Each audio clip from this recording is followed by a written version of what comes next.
Guys, Deluded Guna, YouTube's N'Golo Kante, as well as Fridays, Sundays is Q&A day. Thank you for the questions. You've got me on Snapchat, Instagram, Facebook, and all different other social medias that you can find me on. Deluded Guna 04 and everything apart from Snap, Guna 04. Yeah, Happy New Year's in advance as well, people. But let's crack on. Sadly, I mean, not even sadly, I've got your questions in front of me, but sadly, I used another computer at a different location, a friend's house.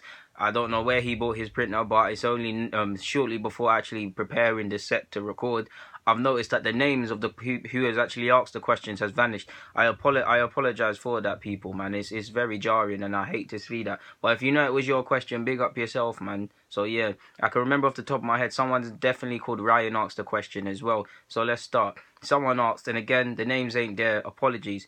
What are your thoughts on Arsenal Fan TV? Well, Deluded Goon is better than that. Deluded Goon is bigger than that. Deluded Goon knows more football. Not even that I care about knowing more. Deluded Goon is able to articulate his opinion, able to look at other things. I don't need to shout. I'm better than that. I'm better than them. They've got the clout. They can never be caught. They're like City. They were on this years ago. I'll never catch them for subscribers.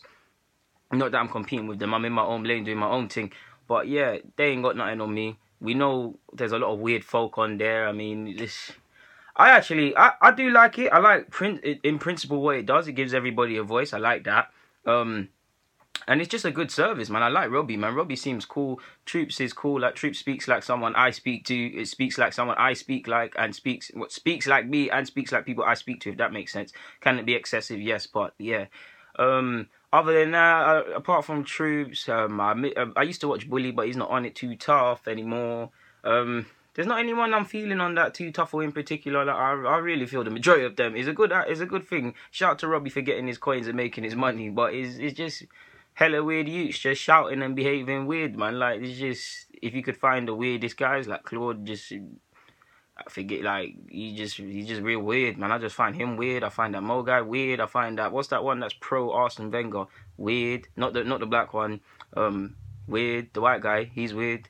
The black guy, I forgot his name, T-Y, whatever his name is, weird. But yeah, man, just weird on that and just funny, and just in real society, they're just on an idiot thing. And I do like it, man. I do like it. I just don't like when I watch it, I'm seeing people trying to promote their Snapchat, swearing and just behaving dumb, and it just puts a bad name on themselves and all Arsenal fans. And it just feeds into this whole being famous for nothing. Like I said, it's a gang of the majority of it is a gang of wallies or a gang of guys that just look weird and behave weird, and they're just getting attention and getting to feel like someone when it's not, shouldn't be about that. And the raving and ranting, and we know how it's developed. There's several other websites now and social media channels and fan channels where people are just ranting. They're not trying to talk football. That's where it goes a bit against me. Of course, I shout from now and again, but 9 times out of 10, it's the same monotone voice that you hear. So yeah, enough with that Arsenal Fan TV crap now, man. Thank you for your question. I don't know who asked that, but thank you. Next question. Can all the backroom staff solve the issues that face Arsenal in the transfer window? I'm assuming you mean the likes of Spen and all the others that have been appointed. I mean, one transfer window, you're asking a lot, bro. They've literally just started. We know there's a mammoth task. We can't expect miracles straight away. You like to think that, more in particular, Spen Millerstadt, however you say his name, has already briefed Wenger and the club of targets we should go to, and hopefully they've liaised with targets, and that's where Raul comes in to go and move quickly. Between January and the summer, we know for the last years we've been avoiding the clear out. We know it's going to happen. We need to be, all three of them, Wenger, Spen and Raul, need to be on point, because it's a World Cup year as well, on top of the mass changes that needs to happen and will happen at this club and people that need to move. We need to identify targets very early and get them done. We need to identify different scopes, get them done. We need to move people out early and get them done, because if you remember I swear the next transfer window in the summer closes early before the season starts. They've changed it. I'm so sure. That happened to me in Football Manager a few moments ago. That's the only reason I know that, but I can remember that. But yeah, it's asking a lot, my bro. So yeah, man. Someone's asked me, bro, how was Liverpool able to sign Virgil van Dijk before the window opened? Well, I mean, the groundwork was done in the summer, essentially. He wanted to go. You saw him take pictures on the aircraft or whatever. It was basically done. So I can assume they personal terms were never issued, / the base work of that was already done from summer. They kind of knew the fee Southampton may want. Maybe they paid slightly over because of interest from other clubs or just wanted to get it done. And the whole January people know you're desperate sort of thing. So yeah, there's rumours of they're spending that money because the Coutinho money is going to come in. There's many different reasons as to specifically why how they were able to do that. But I mean, it's not just them. Many clubs have agreed fees both in the summer and January before the windows open. It's good business because January there's going to be FA Cup. Champs is obviously returning in the new year, and things like, no, Champs is in February. But either way, there's going to be cup competitions and Prem, and you just want to be focusing on that. You don't want to be hearing about players that you could or couldn't be signed, and you don't want to be dealing with them things ongoing, because that can affect existing players in them positions and just affect you in general. And you just have 100 tasks as a manager to be dealing with, let alone 101. So yeah, damn, I'm scratching my nose bare today. But yeah, hopefully that answers your question. Next person. Great vid. Well said, bro. Has anyone told you that you look like the boxer Errol Spence? I mean, I must admit, 10 out of 10 for originality. Now I've been told Errol Spence, Raheem Sterling, Danny Welbeck, Alex Hunter from FIFA. There's bare people. I can't look like everybody. I mean, I know every black person doesn't look the same, but come on, man. Damn. Shout out to you, man. Errol Spence is my guy, so yeah. He looks like me. I don't look like him, but yeah. No, someone else has asked, what about the price of the price Manchester United paid for Paul Pogba? People were saying the same thing about him, assuming he's obviously commented my Van Dijk vid. They were saying the same thing. I mean, we've been here with Walker, we've been here with several players. The fees are here to stay. We'll always talk about how crazy the fees are, but if you do your job, it shuts up. Van Dijk is never going to be worth 75 million because it's not him. He's never been that bracket player. He can be a good player. He is a good player. He can be consistent and give Liverpool something they need together with fixing up defensively their system. But he never picked to go for 75. He's not worth 75. This is the market, like some people said. Like, there's nothing more that could be said. All I can say in relation to Pogba and Van Dijk, I do think it's a bit different because of course, it's absurd amounts of money for players that are not worth that money at the specific moment in time. You could say that, and you are right. But I mean, Pogba, there's resale value and all of them things, and there's scope to grow. Van Dijk's in the peak of his career. He's 27, 28. As a centre half, he's in his fine years. He can develop and things. And you could say with the market, if he does play well, he could be sold on for a profit all the same. But who's more likely to break? Who are you more likely to make your investment back on? A 23-year-old Paul Pogba, one of the best young players in the world, or Van Dijk, very much at the peak of his powers, been at Southampton, been at Celtic, and this is as good as it gets type thing. But yeah, if Liverpool, what can anyone tell Liverpool? If they deem 75 million good enough, whether we agree or not, it's done. 98 for Pogba, it's done. 75 for Lukaku, it's done. Morata, it's done. 52 for Lacazette. I mean, not like them, but you get it. So yeah, hopefully that answers your question. Next question. Somebody asked me, what do you think Morata needs to improve at Chelsea? Well, Chelsea fans will tell you more than me. He's been scoring his goals. He's gone on a bit on a barren run. He was shocking against Stoke. They won 5-0 and how didn't you bag a goal?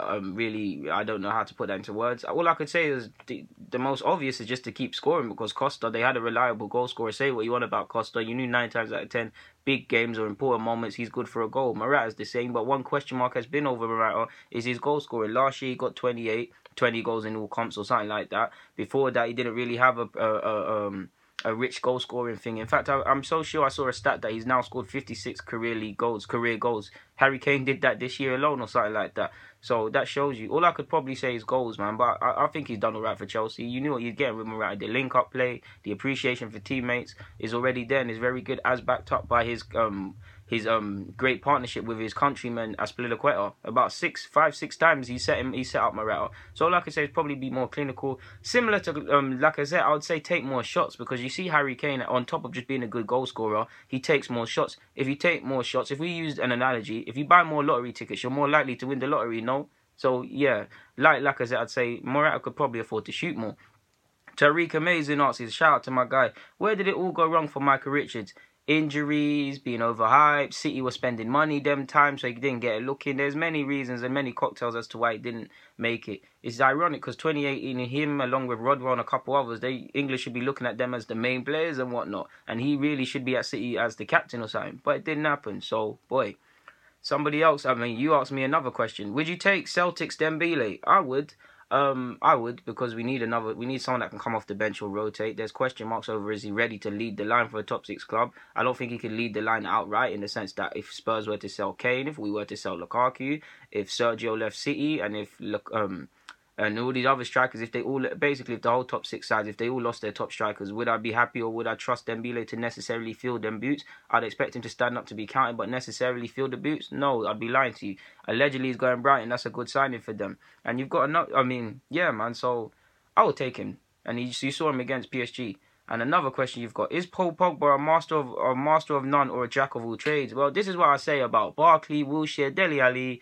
There's several other examples of Eric Dyer, many examples of, yeah, you could say that. Like, what are they? What is Jack Wilshere? You know, if you were to pick, you'd probably play him as a 10 in his best role, especially in his younger days. He can play deep lying, he can do the box to box, he can play at the head of the base of the midfield in DM. But what is he? You'd probably say he's more likely he is a deep lying playmaker. But if you're harsh, what is he?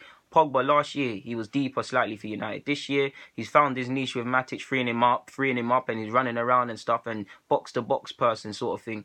I think that's his niche. But yeah, like I just said, last year he played a different role. He's played a different role this year because of the physique and he's French. People will always say defensive mid and things. He'll never be a defensive mid. He's not got a defensive bone too tough in his body. Maybe in his later career stages, as he's about to wind down, he could.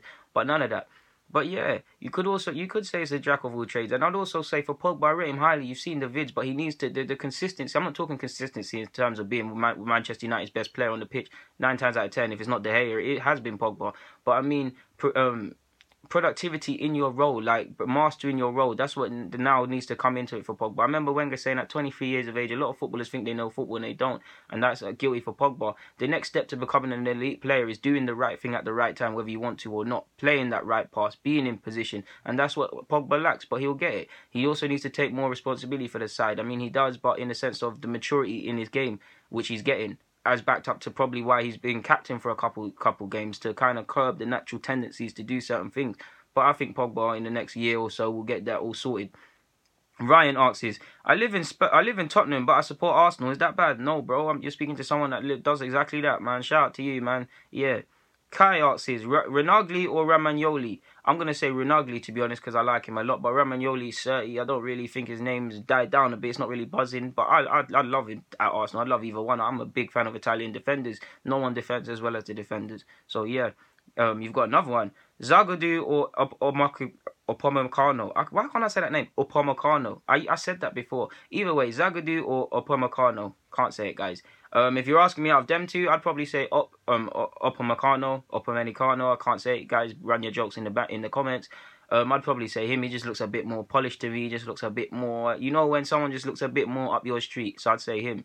And finally, Lua Bradley asks, who is England's most creative player? Is it Lallana, Loftus-Cheek, Dele Alli or Wilshere? I'd say Dele Alli's probably at the bottom of that list, and it doesn't make sense because he gets goals and assists. But I think Ruben Loftus-Cheek's a very good playmaker or bringing in players. Wilshere's out of that list. Wilshere is the most creative player there.